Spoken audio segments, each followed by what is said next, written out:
Leading the Nightline tonight, the Sarawak government will continue urging the federal government to ensure the targeted diesel subsidy policy takes into account the state's unique geography and the operational needs of transport services in rural areas.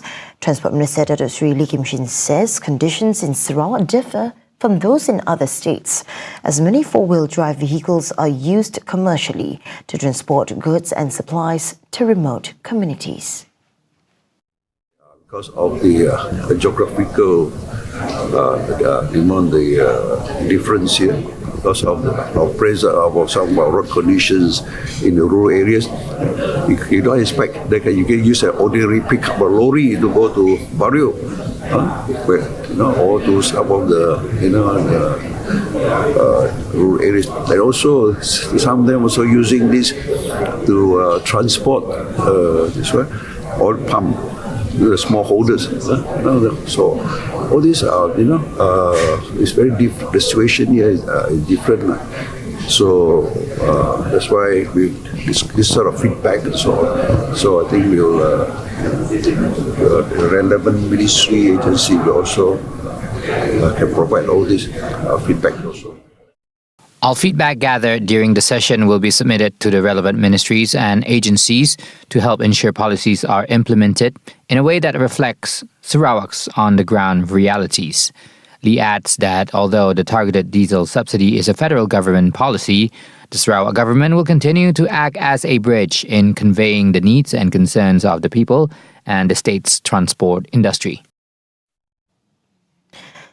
Following a devastating blaze that destroyed 10 shophouses along Jalan Kupeng Long in Sibu, Sarawak Deputy Premier Dato' Amar Dr. Sim Kui Hian says the matter will be brought directly to the Federal Ministry of Housing and Local Government, or KPKT.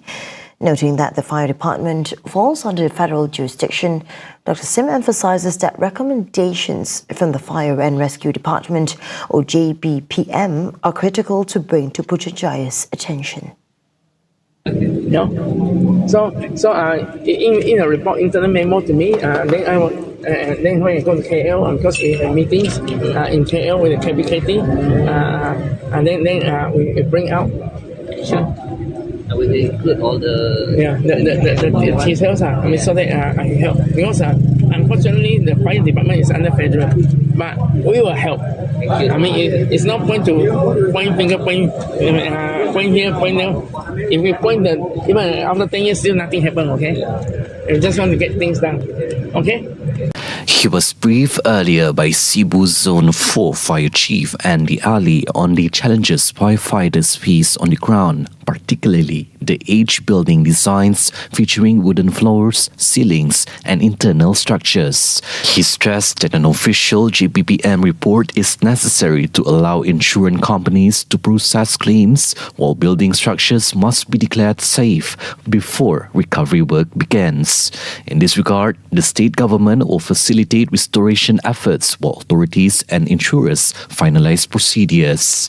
The Tuesday blaze, which began at about 1:30 p.m. on July 21st, required 49 fire personnel and took approximately 14 hours to extinguish. The search and rescue operation for victims of a boat capsizing incident in Long Selatong, Sungai Baram has concluded following the recovery of the third and final victim.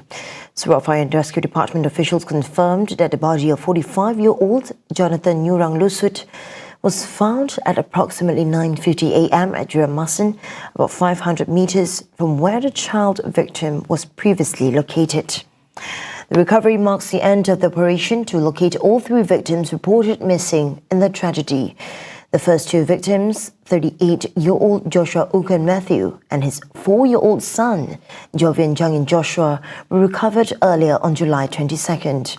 The body of Lusut was brought to the Longsan Health Clinic, where his death was officially confirmed in the presence of medical staff and community leader Pemanca Anthony.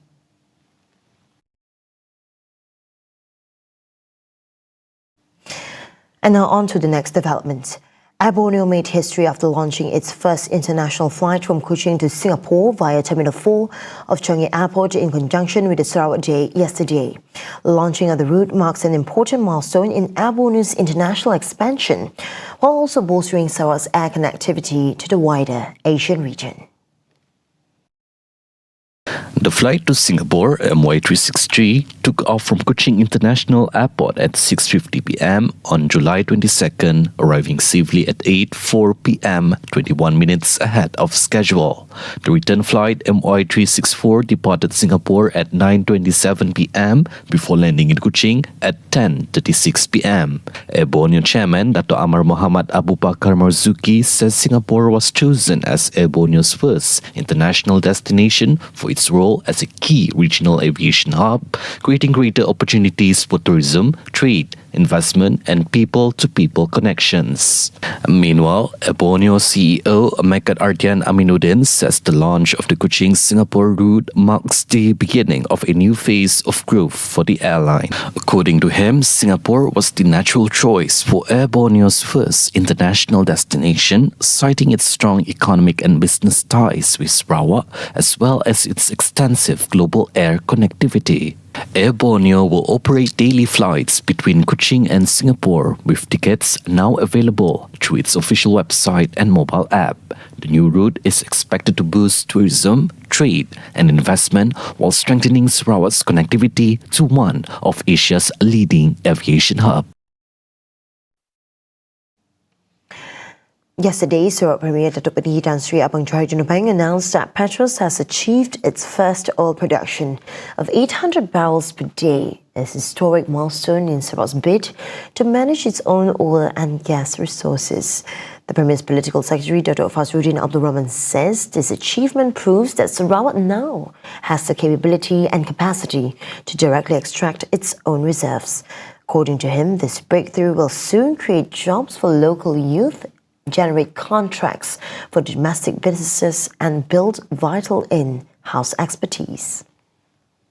In a statement today, he noted that revenue generated from the sector will be funneled into upgrading public infrastructure such as roads, telecommunication networks, schools, and hospitals. While acknowledging the initial output of 800 barrels per day as a modest start, Fazruddin emphasizes that it lays the foundation for expanded capabilities in the future. Fazruddin further highlights the long-term potential of the state's production capacity. Fazruddin concludes his statement by congratulating PETROS and the state government on the historic achievement. Prime Minister Dato' Sri Anwar Ibrahim announced that the government is scheduled to table the 2027 budget in Parliament in early October.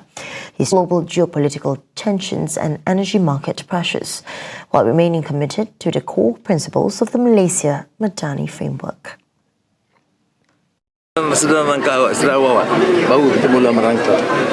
Speaking at the 2026 Humane Economy Global Discourse, Anwar noted that the drafting process is currently underway, incorporating key pillars such as economic growth, semiconductor strategies, energy transition, and digital transformation. For the 2027 budget, the administration is expected to navigate ongoing pressures, including Middle East conflicts that could influence energy costs, inflation, and overall economic momentum.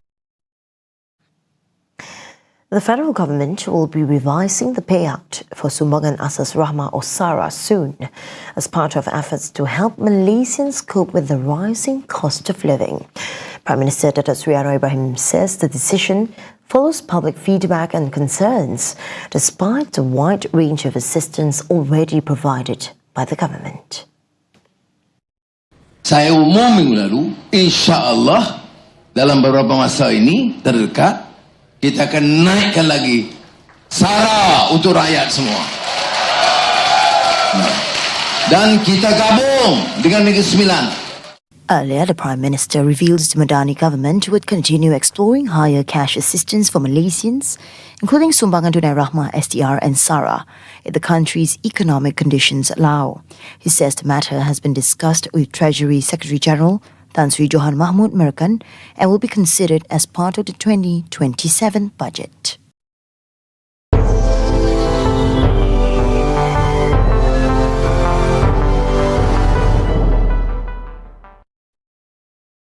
On our global development, United Kingdom's Foreign Secretary Ed Miliband stresses the importance of reopening the Strait of Hormuz, saying it is crucial to easing global energy pressures and helping address the rising cost of living. He made the remarks on the sidelines of the ASEAN Foreign Ministers meeting in Manila.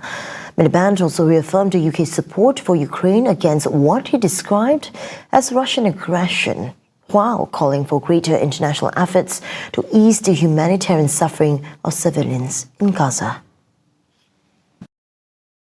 The Prime Minister has set out that the mission of the government is to tackle the cost of living crisis, and my role as Foreign Secretary is to contribute to that mission. And there can be no more important issue to tackle than the ongoing conflict in relation to Iran, which is having a direct impact on people back at home in terms of raising the cost of living and impacting both families and businesses. So I'm here working on making sure that we can get the Strait of Hormuz fully open and return to a lasting and enduring ceasefire. Previously, UK's new Prime Minister Andy Burnham on Monday announced he was cutting value-added tax (VAT) on consumer electricity bills, his first significant policy announcement as UK's Premier.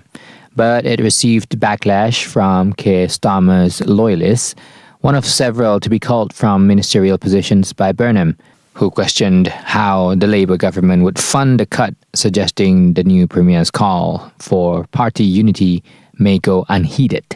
From October 1st, electricity bills will be VAT-free, saving an average household around €45 a year. And France became the first EU country on Tuesday to ban social media for children under 15 years of age after Parliament's approval. Lawmakers from both chambers approved the bill by votes of 243-2 in the Senate and 279-81 in the National Assembly. Digital Affairs Minister Anne-Lee Henneth reportedly told senators shortly before the vote that France is leading the way in Europe by becoming the first country to establish a digital age of maturity to better protect all children online. The law is set to take effect from the start of the September school year for newly created social media accounts and from the beginning of January for accounts created before then. It also extends the ban on mobile phones to high schools.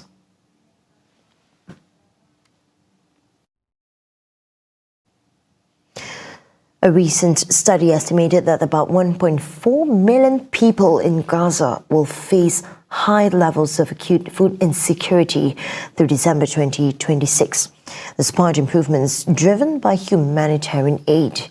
Analysis by the Integrated Food Security Phase Classification (IPC) shows the number of people experiencing crisis or Phase 3 or worse conditions is projected to rise to 67% of Gaza's population, while 212,000 people are expected to remain in emergency or Phase 4, and all 5 governorates are classified in crisis.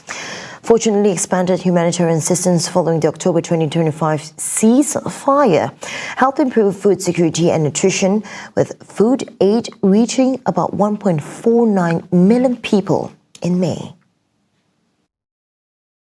However, IPC warned that rations remain insufficient, livelihoods have collapsed, and 83% of households report having no source of income, leaving most families dependent on external assistance.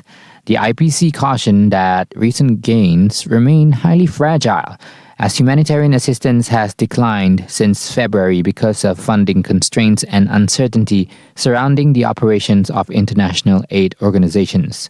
It warned that without humanitarian food assistance, an estimated 1.9 million people, or about 90% of Gaza's population, would face high levels of acute food insecurity through December.